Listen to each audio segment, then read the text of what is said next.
Logically speaking, it's quite stupid to study for 8 years and then after that you give up everything just to go into another a new arena.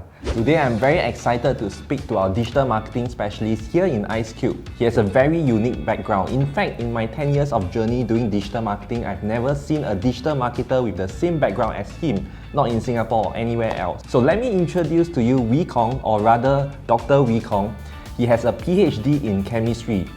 When I say PhD, I'm not referring to permanent head damage or poly halfway dropout. He has a real PhD from NTU, and his degree and PhD are fully funded by his scholarship with A-Star and NTU under the Nanyang President Graduate Scholarship. So Dr. Wee Kong studied all the way to the top in chemistry and then started from scratch in digital marketing, as it has been 2.5 years since he started, and he's now a digital marketing pro. So I want to dive into his journey and unpack a lot of things here today in this interview. So Wee Kong, can you share with us what were you doing before joining IceCube Marketing? Before I joined IceCube Marketing, I was studying my PhD in nanoparticles for drug delivery. So during this period, I started to explore, right? Because I explored different career paths out there, and I explored a bit of sales. And from sales, I started to realize that there's something called digital marketing. In the US term, we call it copywriting. So from there, I decided to try out a bit of copywriting via a bit of freelancing, but it wasn't doing that well. So I decided that upon seeing the IceCube ad, I just went for it, went for the interview. So you didn't consider going for the academic route at all? No, not really. I mean, I did consider if I'm not able to break through that barrier within a certain time period, maybe say a year, then I would consider going to the existing route that I would be on. So you studied all the way to the top. In the first place, why do you want to take out a PhD? Because it's not an easy thing to do, and then you didn't want to continue with it. Well, in the past, when I was young, when I was in JC, we are supposed to choose certain career paths, right? So personally for me, I decided that since I'm good in science, I'm good in chemistry, why not just go for it? So I decided that, you know what, I'm going to become a chemist. So I went for it. I did my 4 years of undergraduate studies, and then I proceeded to study my PhD for another 4 years. But then during this journey, I realized that actually it's not something that I really want, you know. I really dreaded it every single day. One day I just couldn't take it anymore, so I decided that, you know, this is not something I want to do for the next 10, 20, 30 years. So you discovered what you want or what you don't want rather during your time studying chemistry? Yeah, I mean personally, I realized that this is something like, you know, life is about exploring different things, and sometimes what you want may not be exactly what you want after you got it. So yeah, I decided that, you know what, I'm going to explore more.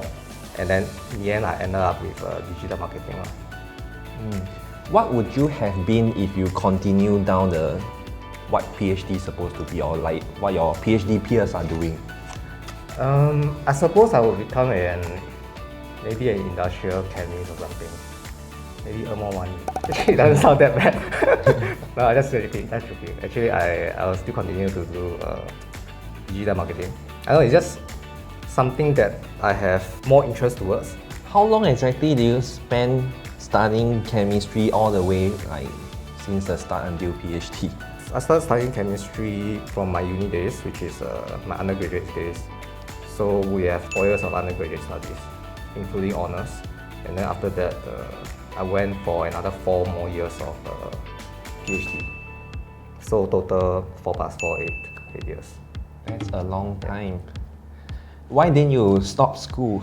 If I stopped school, I have to pay a lot of money, so I decided not to. Yeah, and I was earning pretty good money at that point in time, so I don't see the reason to stop. And there's a penalty which is can't remember, but probably $250,000 if I give it up. So it's pretty crazy. That's why I decided to go along with it. And while I'm doing my PhD, I explore other paths at the side. So what was your turning point? What made you like marketing? When I first started to explore the different career paths, right, one thing for sure that I want is money, right? So that's number one. That's my first criteria. And the second criteria is something that I like. So I decided that to try out different things. Like for example, I decided to try out sales. I remember I signed up for an online sales course, and from the sales course, I began to discover there's something that is a bit like sales, but it's in a form of written words. It's called copywriting. So I decided to go into it. And at the point of time, it was kind of like a US copywriting style. And so I learned the US copywriting. I try and apply it myself for around 2 months before I joined iSkill Marketing. And there's actually a very big difference between the US style and the local style. So you kind of have to like adapt the US style to the local ones. So what made you eventually make the decision, a big decision to go from graduate PhD to going into digital marketing path? So basically it's like an interest, right? For example, I'm very interested in psychology.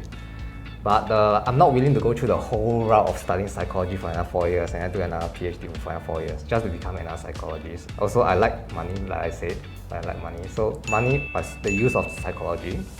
So in the end, I decided, you know what, I'm just going to commit to copywriting and digital marketing. So the fact that you left behind 8 years of studies and then started from scratch in a new industry, like what do the people around you, like did your parents oppose you into making this decision? Actually, I agree with them because it's, logically speaking, it's quite stupid to study for 8 years and then after that you give up everything just to go into another a new arena.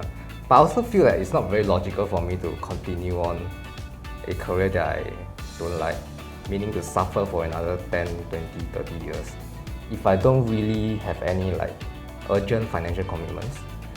So I think it's my moral responsibility for me to step up, for me to go into what I really want in life. Anyways, the money is also there, so come together. So it's a logical decision from your point of view as well. Yeah, like, depending on how you see it. Yeah. So there's always two sides to the same coin. But definitely for sure, my mom is pretty oblivious to it. My dad, he seems to be a bit concerned about that, which is makes sense. Because imagine you see your own son studying for so long, PhD, everything. It's quite a prestigious career, I would say. Because people go, wow, you know. But yeah, it just didn't appeal to me at the point of time that if I were to continue on, right, I think that I will become a pretty mediocre scientist because you need a combination of interest, commitment, as well as competency, right? So all these three comes together and I don't think I'll be able to continue on. So now that you have embarked on digital marketing for the last at least 2.5 years, what do you think of your journey? Do you like digital marketing so far? I like it less when I first joined actually, because of when I first joined I have the passion, you see. When you have the passion and you have a lot of new stuff going on, it's pretty exciting. But after a while, I think it's more like a commitment towards the craft. That's what I think about digital marketing. So when you first joined, what was it that excites you? When I first joined, it's more like how I can use even the simplest word to get people to take action online. And this is something that I've never thought that I could do because at the point of time I was quite new to copywriting and I was experimenting with it. So when I experiment with it, naturally I don't know what I was doing. But when I see the results for myself, it's like, oh, okay, now I can do this. It works in that way. So was digital marketing the same as what you expected before you joined? Quite different. Before I joined digital marketing, I didn't even know digital marketing exists. I only know copywriting. Because all these gurus were saying, oh, you can earn 10K per month and stuff like this.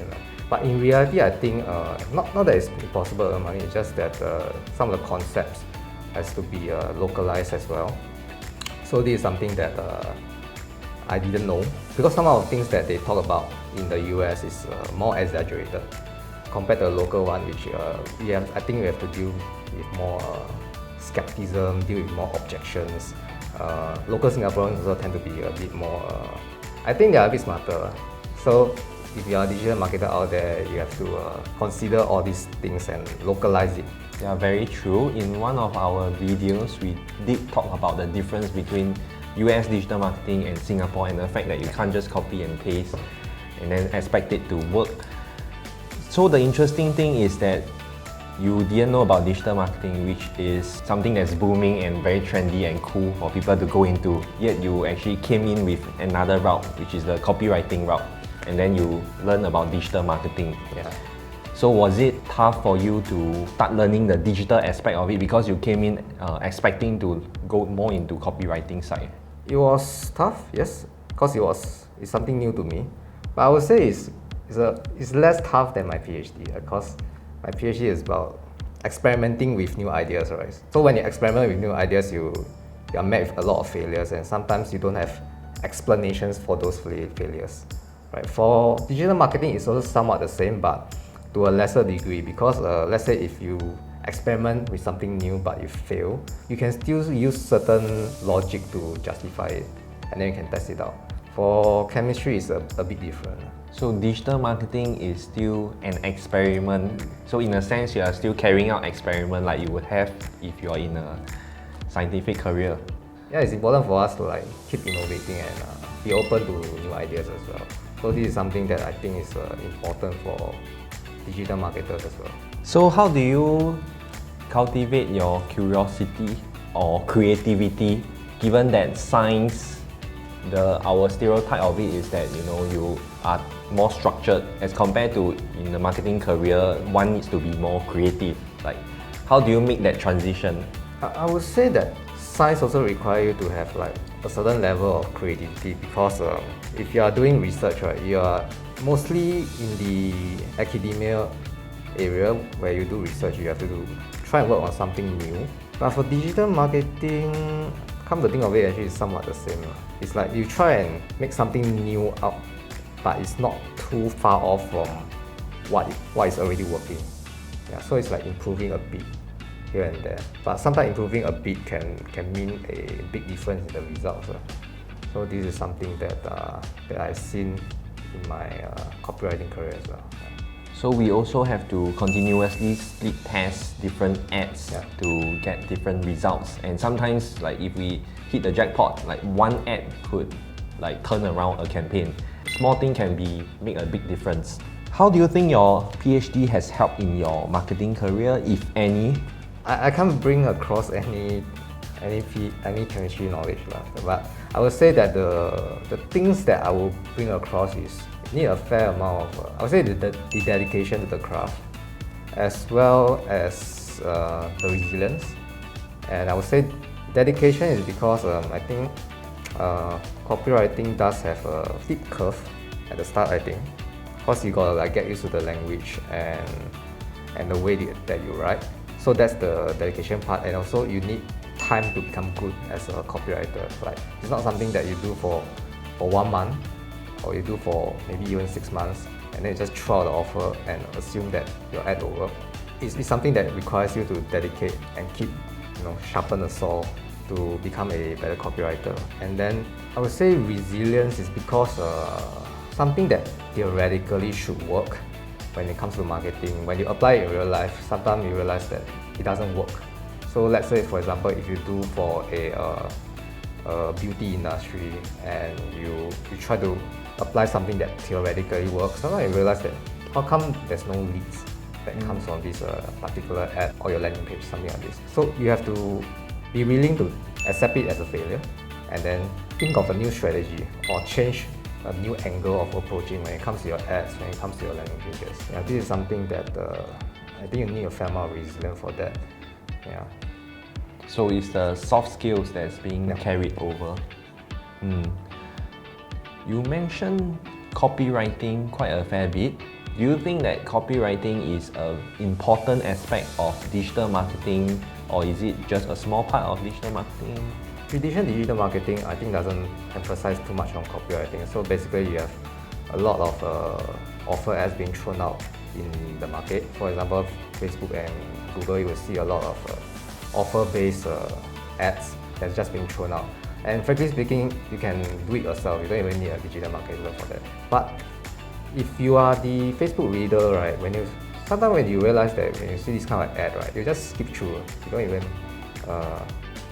even pay much attention to it, because the key here is to really capture the attention, and then from the attention that you capture, you get them to sign up. And this requires you to actually trigger an emotion, and it requires you to trigger an emotion because people act because of emotion. So people buy because of emotion, not because of the logic. So you have to trigger that emotion first. And copywriting is able to help us list out the benefits of your services and your product in a way that it triggers the person's emotion first. And then after that, once you trigger that emotion and capture their attention, from there, convince them of how good your product is at the point in time. So I think copywriting is very essential. In fact, if you want to, you can just A/B test, and then I think it should be quite obvious to see that there's actually a sharp difference in the result. When you go with offer-based ads versus emotions-based ads. The emotions-based ads is a big thing in copywriting and in digital marketing that can drive results. For you personally, do you have any challenges with writing those ads, given that you come from what is supposedly a logic-based industry, the scientific side of things? I don't think there's a problem in writing emotional ads. I think the logic does help when it comes to writing emotional ad, because yes, you can write a very emotional ad that get people to take action, but the logical part comes in because sometimes when someone reads your ad, yes, it's emotional and stuff like this, but then it's just not very logical. If it's not very logical, it doesn't make sense to them. They will still not do anything, right? So the logic actually comes in to help to nullify the objection part. By using logic, you are able to understand what your audience objections are, and then because you know what your audience objections are, right, you are able to incorporate it into the ad. Nice. So using logic to create emotions. Yeah. And many times we see ads that are full of fluff. So those are the ads that I believe you're referring to, whereby there's no logic. People can see through the gaps right from the start, and then they're not convinced to buy because there's no logic at all. Okay, nice. So you're able to turn the soft skills and the training you had in PhD somewhat, and then apply it to your digital marketing career. I'm curious, what do you think of people who struggle in finding out what their passion is? Because like what you say, you have to, if you are going into a job with no passion for the next 10 to 20 years, you're suffering. It's not a logical thing to do. Whereas a lot of people don't know what they are passionate about, and they just randomly choose something and then maybe go in the wrong path. Like, how would you advise people who don't know what they want? Personally, I would say that in order to know what you want, you just have to try it out. How do you know you don't like durian? Like, if you never tried durian before, or how do you know you're not good at, say, skating? If you never tried skating before, you wouldn't know. You have to try it out, and then after that, once you try it out, you will understand whether it's something that you want or whether it's something you don't want. You'll definitely be one of these two. The best case scenario is you find out what you don't want, and you begin to narrow down your options. So it's trial and error. Just like in marketing, you have to test out. Yeah, basically you just have to go for it. That's assuming you don't have any big financial commitments. Otherwise, maybe perhaps you should stick to a job. Personally, that's my personal view. How long a time frame do you recommend people try out something? Like in your case, you try out a good 8 years. Like how long did it take to decide it's not for you? My third year of my PhD, maybe 6 years. 6 years. 6 years to find out that this is not for you? Yeah, you can say that. Because during my undergraduate studies, which is 4 years, I have no idea of whether I really truly like it or not. Although I did a bit of attachment and stuff like this understudy, but I'm still not very sure until I actually do my own PhD project. Then I began to understand, okay, so this is how it works. And in the end, I realized that within my first 2 years, I tried to make it work. I just realized that on my third year that things began to work, but I still don't like it. So that's when I decided that I need to explore more career path, and I just started to do some things at the side, try it out, see what works, what doesn't work, which one you like, which one you don't really like. And I have to agree that all these have to come with certain sacrifices. But personally, to me, these sacrifices are worth it because ultimately it's my career path for the next 10, 20, 30 years. Something that I'm willing to commit into, because if you don't commit to something, you're not going to get good at it. And if you're not going to get good at it, you're not going to enjoy the certain rewards that comes with it. And it's also a self-esteem kind of thing. Like if you're not good at something and you're not willing to be good at it, or at least be better at it, then it also affects you like emotionally. So you did try to force yourself to like chemistry. Kind of, yeah. At that time you were young and then you were studying. Let's say if you, like some other people who are listening, let's say they have been in this career path for 20, 30 years, they start to have financial commitments. If that were you, would you have made the switch? I will probably do something at the side, but may not make the switch yet. You have to get the financial part settled first before you can go into the interest part. Personally to me. So you have to take calculated risk. Yeah, calculated. And it certainly still requires a lot of courage to get past the emotional fear of stepping into a new industry altogether. Correct, but I would say that you have to start early. Yeah. Personally, I'm lucky enough to discover I don't really like that something when I was like 27, 28 years or so. I made that switch earlier, but if you are watching this video and you are considering it, then and you are still in your the 20s, 30s, I think it's worth it to like make that switch. Let's assume you got no like very urgent financial commitments. So try different things and then decide from there if this is something that you resonate with, and visualize 10, 20 years down the road whether this is something you want to be doing, and from there make a logical decision. Right? Yeah. PhD is something that we put on the pedestal, especially here in Asia, because we know how hard it is to get a PhD. Exactly how hard is it to get a PhD? First of all, there's 4 years, and then depending on whether a supervisor gives you a project. So let's say your supervisor gives you a project in the first year. Basically, the point of PhD is you want to have your own thesis, right? And towards the end of your 4th year, right, you write up a thesis and then you go for your oral defense. So that is when the professors will like grill you and make sure that you really understand what you are doing over the past 4 years. And yeah, I would say that you have to go through probably 3 years of failures, because you are doing something that is new, a new idea. And a new idea in science normally involves a fair number of failures. So that's not very encouraging, but sometimes in very rare circumstances we manage to get something to work. So that is something that we can use it for our disease. And yeah, it basically involves 3 to 4 years of failure if you are not that lucky. And also involves a fair number of hard work, because not only you have to fail a lot, but also you need time, right? You need time to run your experiment and stuff like this. You need time to understand what works, what doesn't work. You need time to actually do the things, to set up the things. So yeah, it just requires a fair amount of hard work for that. Some people actually need more time, so they may take on another 1 year for it before they go for their oral defense. So some people take more than 4 years? Yeah. What kind of things do you do in chemistry, like invent a vaccine for COVID or what? Some people do that. But yeah, basically for me, it's quite different from vaccines, more like the chemical structure and stuff like this, and how to deliver the drugs to the cancer cells. Yeah. So my one is more like the cancer, and then the other one is more like vaccines. That is a highly complicated field. Yeah. I believe after you completed your PhD, then learning digital marketing should be quite a breeze for you, right?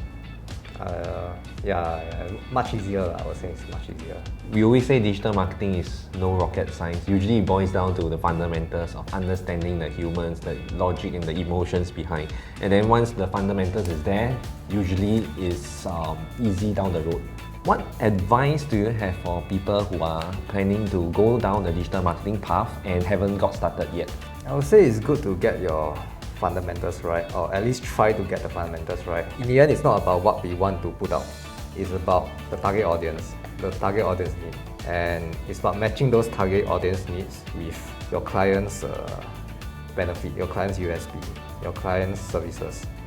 So you want to be able to match up these two, and yeah, you have to really understand your target audience and also really understand your client's services and products in order to do that. To bind them together, to connect them together effectively, you have to understand these fundamentals, these principles of how to convince others. If they are completely new to digital marketing, what is it that they can do to take the first step? Like, what should they learn first? I think it's important to learn the fundamentals, which include the research, which include your writing, these two parts. I mean, if you practice it on your own without application in real life, basically getting a client is actually quite hard. So my personal advice is really to take on a marketing job and then see the results for yourself and then fine-tune your writing and your research accordingly. Okay, we have come to the end of the interview. Is there any last words and advice that you have for the people out there who are either considering a career switch or planning on digital marketing? Last advice, I would say, just go for it. If you think it's right and you are interested in it, just go for it. I don't think there's anything to lose. So, being logical about it and analyze what's the worst that can happen, and then from there take the step forward. Thanks for coming on today to share your story with us, Wee Kong, because we believe that a lot of people have baggages. They have a degree, and as a result, they cannot take on this job or that job, and they cannot advance from there because of that. But today, with your story, you have shared with us that it's most important to have a passion and skill, and you can take it from there. So thanks again for coming on, and congratulations on a successful career switch. Yeah, thanks for having me. Each week, we release new videos on digital marketing, sales psychology, and business growth. Do like, subscribe, and press the bell notification so that when new videos are released, you will be notified.